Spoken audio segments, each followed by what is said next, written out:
It's not your fault. Many people frame Gen Z as lazy, anxious, and overwhelmed at even the slightest amount of adversity. We've all seen the numbers. According to certain surveys, roughly 98% of Generation Z reports burnout. Every generation blames the younger generation for being incapable of any hard work or dedication, but they don't take into account the fact that we're growing up in a different environment that they're growing up in. I think the new generation, they're very soft. That's why a lot of them cannot make it in the real world. The amount of 18 to 30-year-olds that I see on this app bitching about how unaffordable life is in 2025 is wild to me.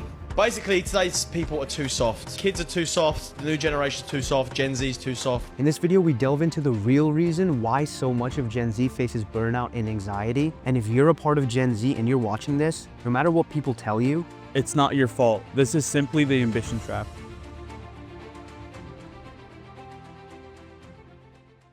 So what is the environment that Gen Z finds itself facing? Well, according to recent surveys, some would describe it as one of financial anxiety. According to a recent EY study, less than a third of Gen Z feels financially secure, with more than half of the generation saying that they are extremely worried about not having enough money. Additionally, the importance of making money has consistently increased year over year, with nearly half of respondents saying that it is a top priority compared to 32% in 2021 and 38% in 2019. Overall, a theme has emerged of cost of living outpacing the rise of wages, which is further exemplified in other areas such as housing. purchasing of homes is now harder than ever before for the younger generation. When looking at the historical house price to income ratio, we see that now it costs almost 5 times the average yearly salary of a Gen Z worker to purchase a home. On top of this, student loans have become a massive burden on Gen Z, much more than prior generations, as tuitions keep increasing,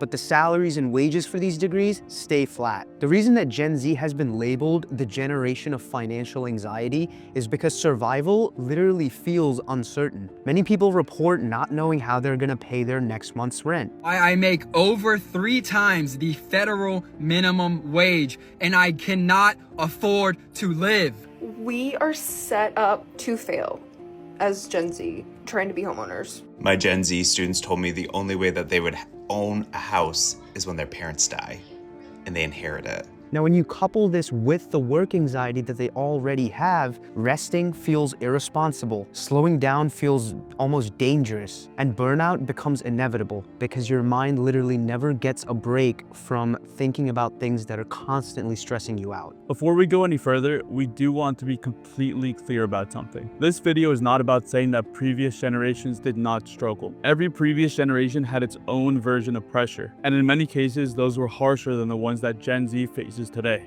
If you look at baby boomers, many grew up with a constant fear of global conflict, as well as nuclear war. Gen X came of age in a world full of economic insecurity, and many millennials graduated straight into the 2008 financial crisis. So to be clear, this isn't a competition about who had it worse. The difference is that Gen Z is fighting a system where success feels mandatory just to stay stable, and we just want to make it completely clear that acknowledging the burnout of Gen Z doesn't erase the struggles of any of the prior generations. However, the question that we want to ask is, when did ambition go from something that inspired us to something that now suffocates us? And that's exactly what we mean when we say the ambition trap. In previous generations, you had small pockets of the population that were wildly ambitious. It might even include some of you watching this video right now. If so, congrats. However, for all the good things that social media has brought about, it's also created a ton of negative side effects. The ambition trap that causes a lot of the anxiety and the burnout for Gen Z is directly attributed to being exposed to only the top 1% of the population who are wildly successful on a consistent basis. When all you see are people changing their lives with one trade, with one business, sometimes even younger than the legal drinking age, anytime you take a break from the struggles in your life, all you're reminded about is that someone younger than you has more wealth than you could possibly accumulate after a lifetime of working. Oh, there's a jacuzzi upstairs. Oh, look who we bumped into. Are you trolling? You being dead ass? Huh? Are you trolling? You being dead ass? No, I'm dead ass. You're 17? Yeah, Where were you born? 2008.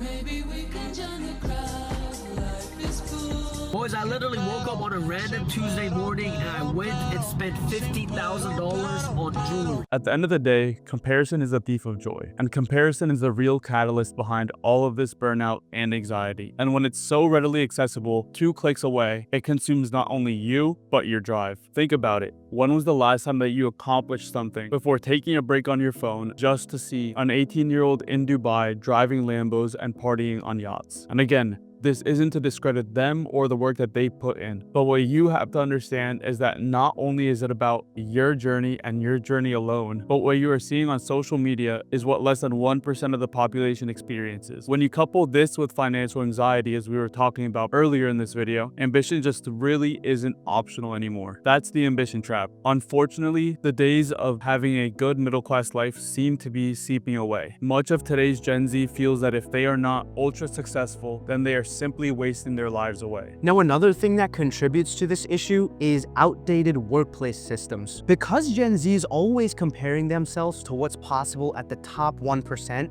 the question then becomes more than just how hard you're working. It becomes a lot more about whether the work that you're doing feels like it matters, or whether it's just more busy work that doesn't really contribute to your organization in any meaningful way. Because when people feel like they're contributing at a higher level, when they can actually see that the work that they're doing actually connects to something real, they're far more likely to enjoy their work and far less likely to experience burnout. Now, although we're very fortunate to have found a workplace that fosters that environment of making sure that even the junior people are contributing at a higher level, that just isn't the case for the majority of Gen Z. Until the workplace adapts to assign meaningful work to their younger workers, burnout from a lack of interest just is inevitable. Now, what can be done to escape the ambition trap? You know, we could tell you to make a daily routine, work out, journal, maybe even stop doom scrolling. However, we have found that the answers to today's present-day questions can actually be found in history. The Greek philosopher Socrates once said, "The unexamined life is not worth living." Now, although this may sound like philosophical mumbo-jumbo, we can interpret this into present-day self-examination questions, which may just be the solution to this dilemma. The next time that you feel burnt out or anxious, fueled by the ambition trap, ask yourself this: are the ambitions that you're chasing after ones that you've decided for yourself, or has society and your own vices chosen them for you? If you slow down and thoroughly examine yourself and what values you're chasing and would ultimately like to embody, you may find that a lot of this pressure to succeed is actually just an illusion